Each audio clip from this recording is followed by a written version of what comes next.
Bonjour tout le monde, alors aujourd'hui une nouvelle vidéo. Vu que ça fait 1 an que les chevaux sont au pré 24 heures sur 24, j'ai voulu faire une petite vidéo genre qui s'appellerait trucs et astuces ou trucs et conseils sur une vie au pré, plus ou moins parfaite. Ce sera jamais réellement parfait, hein, bien sûr.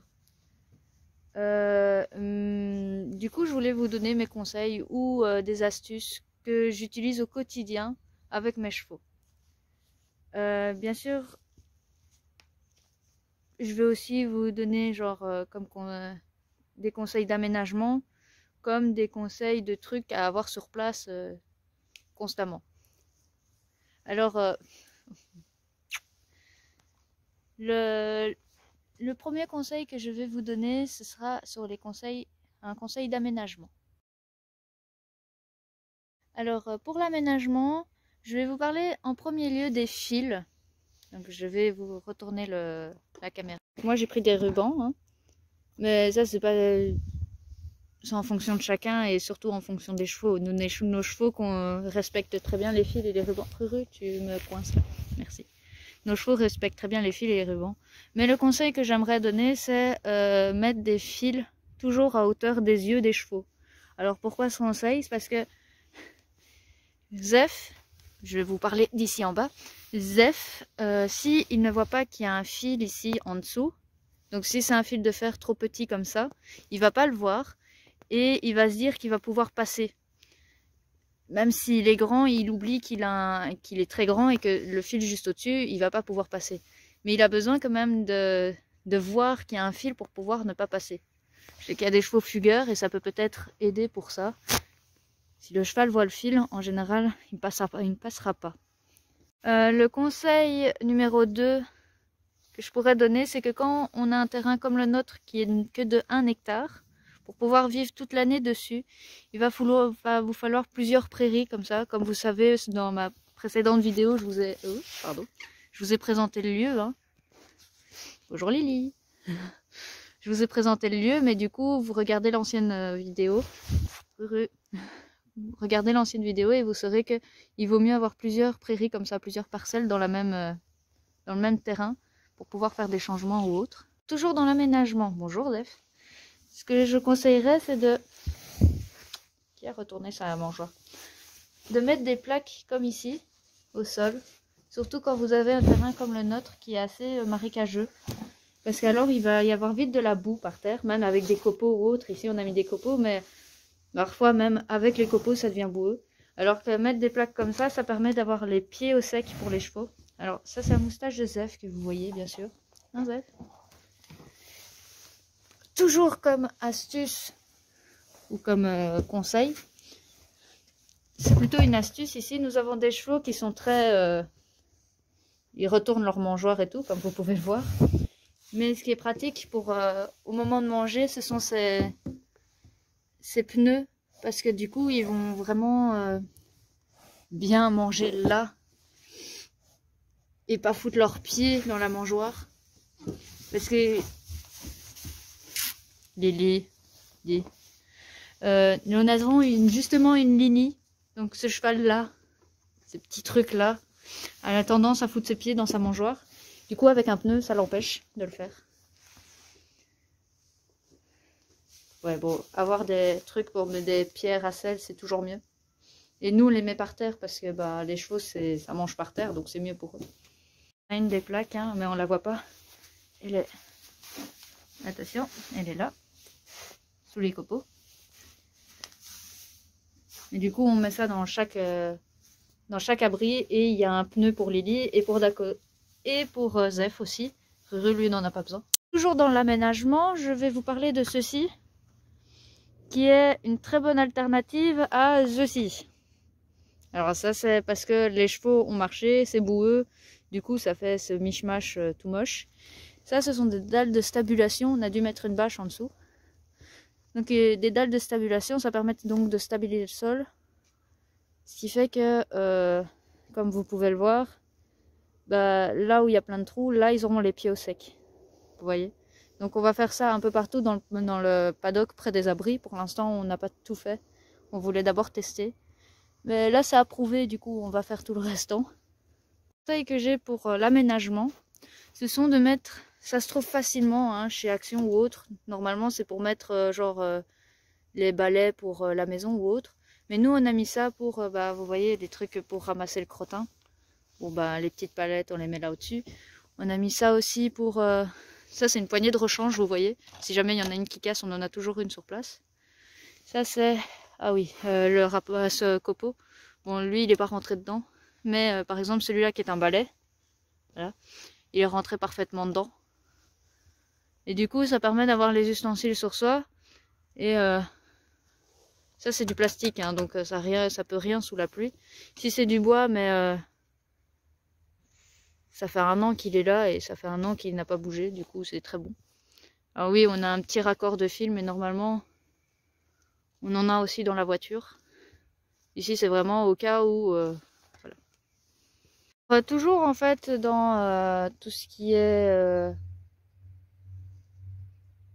fil, enfin clôture et autres, nous avons les électrificateurs. Nous on en a de deux sortes. Ici c'est un électrificateur sur batterie, donc on a une batterie ici. Il est mieux protégé en hiver, hein, ne vous inquiétez pas. Donc on a une batterie ici qu'on doit raccorder comme ça. On raccorde pour avoir de l'électricité et du coup l'électricité est là et hop, il le met dans les fils. Et nous avons une deuxième sorte, je vais vous le montrer. Ça c'est notre deuxième électrificateur. Donc, hop là, il se présente comme ça. Bon ici on en hiver on le met là, mais en été il y a un trou normalement. Là? Ouais. Donc il y a un trou là, c'est parce qu'en été il est à l'intérieur. Et en hiver comme le soleil le soir il est par là-bas. Oh. Et par là-bas, et on le met de l'extérieur. Donc c'est un électrificateur comme ça qui se fait sur panneau solaire. Du coup, on a besoin du soleil pour cet électrificateur. Ça paraît logique. Je l'enclenche? Ouais. Bravo. Voilà. Du coup, si la petite lumière est verte, voilà, comme là, c'est que c'est bon. Alors, vu que l'aménagement, j'ai envie de dire, c'est plus ou moins fait. Alors oui, si vous voyez, là, le petit truc avec plein de fils autour, c'est parce que c'est très beau à cet endroit. Du coup, on va essayer de stabiliser cet endroit. Mais pour l'instant, il ne faut pas que les chevaux passent dedans. Bonjour Lily. Alors, nouveau astuce que j'ai pour que la vie des chevaux au pré. La catégorie de... Après l'aménagement, cette catégorie, on va plutôt l'appeler truc à avoir sur place en cas de nécessité. C'est vraiment sur place. Et la dernière partie, ce sera plutôt les objets à avoir dans la voiture. Quand vous venez en voiture, comme ça vous avez des choses à avoir au cas où. Pour avoir sur place, donc oui, moi j'ai une cuve d'eau, hein, donc pour la pluie. Et ça fait pas partie de la vidéo. Ce que j'ai sur place, c'est ceci. Voilà. Ok. C'est un sac avec des brosses, tout le nécessaire, donc cure-pied, étris, brosse à crin, bouchon. Ah non, ça c'est brosse douce. Il y a, on le voit ici, hein, la brosse dure. Une raclette quand il y a trop d'eau sur les chevaux. Et d'autres petites brosses en plus. Donc c'est vraiment un petit bac nécessaire si jamais on voit qu'il y a un cheval qui est trop crado. Ça permet de les nettoyer à tout moment. Hop. Et nous avons... Oh, désolé pour le bruit. Nous avons toujours sur place ceci, qui est une petite crème antiseptique pour les blessures. Donc baume de pluie. C'est un baume naturel. Fait à base de miel et autres trucs pour cicatriser les petites plaies. Donc on utilise ça surtout quand il y a une petite morsure et du coup il n'y a plus trop de poils. Et une petite plaie, voilà. Donc on a toujours ça au cas où sur nous. Voilà. Toujours des trucs dans le nez. Oui, désolé pour la brouette, hein, c'est pas très joli. Donc toujours des trucs nécessaires à avoir sur soi. On garde toujours les cordes à ballots. Ça peut toujours servir pour quelque chose.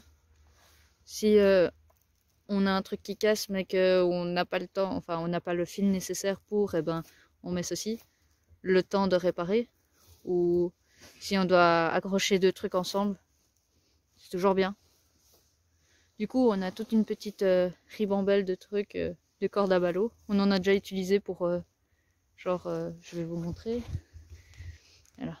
Par exemple ici. Alors, corde à ballots parce que le truc a explosé, donc le temps de le réparer, ben on fout de la corde à ballots. Voilà. Astuce qu'on a trouvé et qu'on s'est dit qu'on allait le faire, c'est mettre des anneaux à l'intérieur des abris. Alors les chevaux n'y touchent pas du tout, hein, donc, parce que ça les intéresse pas. Et pourquoi on a mis ça à l'intérieur? Ça va, Ruru? Ben, s'il pleut de trop et qu'on doit les attacher pour brosser ou autre, ou si la podologue vient pour les pieds de nos chevaux, ben, on a toujours un endroit pour pouvoir, voyez, on a toujours un endroit pour pouvoir les attacher. C'est une très bonne astuce et ça nous a déjà aidé fortement. De ces chaînes, ça permet de fermer l'accès.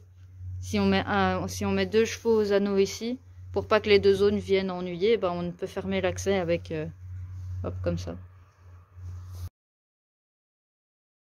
Alors, comme petite astuce que j'ai aussi, enfin, si on peut dire ça comme ça, c'est qu'avant, quand j'étais en manège, j'avais pas forcément pensé à ça, alors que maintenant que je suis indépendante avec mes chevaux, bah, j'y pense. Penser à avoir des affaires d'hiver, et quand je dis affaires d'hiver, c'est avoir des bottes. Parce que forcément, avec l'hiver, la boue arrive, et voilà, vous voyez, hein, ce genre de situation arrive, et c'est pas pratique quand on est avec des petites chaussures. Bonjour Zef. Mais crabouille pas s'il te plaît, merci. Voilà. Donc avoir des affaires d'hiver, style bonnes bottes comme il faut, une grosse veste. C'est une bonne astuce ça. Alors pour cette dernière partie de vidéo, on va parler de tout ce qui est nécessaire en voiture. Alors oui, vous avez remarqué, je suis chez moi actuellement. Parce que j'ai sorti les affaires de ma voiture. Je ne vais pas vous montrer toute ma voiture et tout, ça sert à rien. Alors dans la voiture, je dirais toujours d'avoir un licol et une corde. C'est toujours au cas où, toujours à prendre ou à laisser. Hein. Nous, on a toujours des licols et des cordes en cas où dans notre voiture. Dans nos deux voitures, hein, parce qu'on en a deux. Et ici, je vais vous présenter ma pharmacie, parce que c'est toujours bien d'avoir une pharmacie dans sa voiture, parce que comme ça, vous avez tout le nécessaire toujours avec vous. Ça, c'est ma pharmacie. Hein. C'est une boîte simple. Vous pouvez prendre une boîte d'équitation aussi. Hein. Moi, je vais prendre au plus simple. Hein. Alors, vous voyez, hein, j'ai un spray soin réparateur de fourchette au cas où. J'ai des lingettes puisque Rusty a... puisque mon cheval a une paupière en moins. Donc comme mon cheval a une paupière en moins, il faut souvent nettoyer ses yeux. Hein, donc vous voyez en plus, voilà, c'est des bonnes lingettes. On a toujours de l'isobétadine au cas où. Ça c'est une rainette. Si jamais il y a des bouts de fourchette morts, c'est toujours bien de les enlever. Alors ici, c'est du spray anti-mouche. On a une crème réparatrice aussi pour les blessures. Ça, c'est du baume de Warendorf, hein, donc c'est très bon pour les problèmes de peau et tout ce qui s'ensuit. Voilà. Et là, oui, de la crème solaire. Parce que avec des chevaux pis, ils souffrent toujours du soleil. Alors ma mère aussi a une autre pharmacie avec aussi des produits similaires, ou voire aussi d'autres différents. Mais au moins on a toujours de quoi soigner les blessures de nos chevaux au cas où. Attendez, je vais peut-être par contre ça comme ça plutôt. Voilà, comme ça rend mieux. Et voilà. Voilà. Alors, merci d'avoir regardé cette vidéo. J'espère que ça aura pu vous aider. Alors oui, comme vous aurez remarqué, quand j'ai dit au début de la vidéo que tout n'était pas encore parfait, ça ne fait qu'un an qu'on est là-bas. Donc on a encore plein de choses à faire et même on n'a pas encore... il y a peut-être des trucs qu'on oublie ou autre. D'ailleurs, vous pouvez toujours me dire dans les commentaires si pour vous, j'aurais oublié un truc. Du coup, oui, il y a encore des trucs fini, comme vous avez pu voir. Je vous ai expliqué pour le paddock. Enfin, le paddock, les trucs, les plaques de stabilisation. On ne les a pas encore finis parce qu'on a d'abord fait un test pour voir si ça fonctionnait. Maintenant que ça fonctionne, on va en mettre partout au niveau des bords, enfin, comme je vous ai dit, hein, devant les abris et tout. Comme ça, ils auront les pieds beaucoup plus au sec. Donc ça, c'est pas encore fini. Tout n'est pas encore parfait, mais... Bon, après que mon chien m'ait interrompu, c'est pas grave, il y a quelqu'un qui est passé, c'est pas grave. Bon, voilà. Donc j'espère que cette vidéo vous aura plu. J'espère que ça aura aidé certaines personnes aussi. Peut-être qu'il y en a qui commencent et qui se demandent quoi avoir dans leur voiture, quoi avoir sur place et tout. J'espère que ça aura pu vous aider à vous. S'il y a des gens qui ont toujours d'autres conseils, je suis preneuse. Parce que ça ne fait qu'1 an, après tout, que mes chevaux sont là-bas. Et voilà. Merci d'avoir regardé et à plus!